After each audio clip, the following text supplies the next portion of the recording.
I learned exactly how fast a family can fall apart when greed takes over the minds of the people who are supposed to protect you. My grandmother Hazel turned 79 on a crisp autumn evening, standing in her quiet kitchen beside a beautiful vanilla cake she had baked entirely by herself. She had set the dining table for 8 guests, arranging polished plates and dried flowers with absolute care, yet not a single soul arrived to celebrate her milestone. My parents were currently enjoying a luxury vacation in the mountains while my brother Brandon sent a brief text message hours late, claiming his schedule was simply too busy. I immediately drove 3 long hours after finishing my shift at the legal clinic, arriving to find Hazel sitting completely alone in the dark. The candles had already melted directly into the white frosting, and she looked at me with deep confusion as if I were a ghost. The following morning, while I was helping my grandmother clear away the untouched plates, 2 quiet strangers in professional suits suddenly knocked on the front door.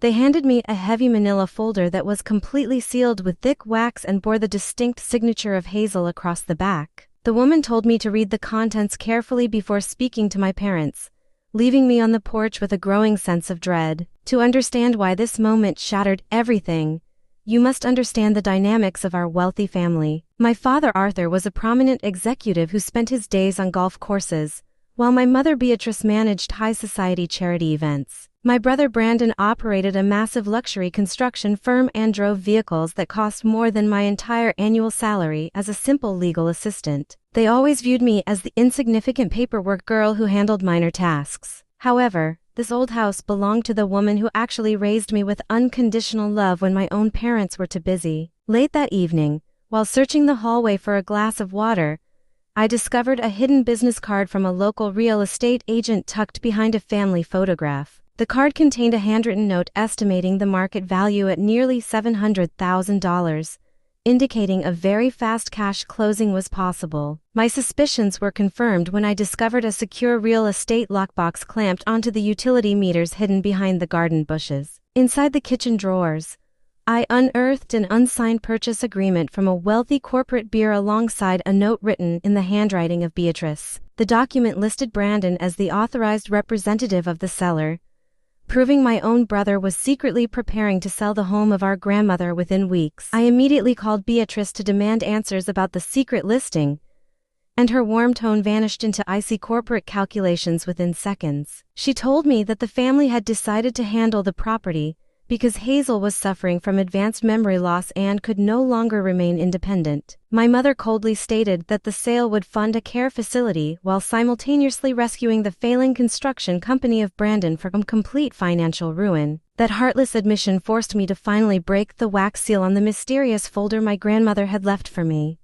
Inside, I discovered a collection of ironclad legal documents, including a certified deed transfer, a durable power of attorney, and an official medical evaluation. Hazel had secretly visited an elder law specialist named Julian 14 months ago, back when her mind was perfectly sharp, specifically to prepare for this exact betrayal. The legal architecture of the document was absolutely flawless, moving the entire property into a private living trust. While my father believed he held total control over her personal affairs, a personal power of attorney possessed zero authority over assets owned by a trust. Hazel had intentionally bypassed her own son, naming me as the sole successor trustee with absolute legal control the moment her medical capacity began to decline. Later that evening, my grandmother sat in her favorite armchair and looked at me with a rare moment of absolute, piercing clarity.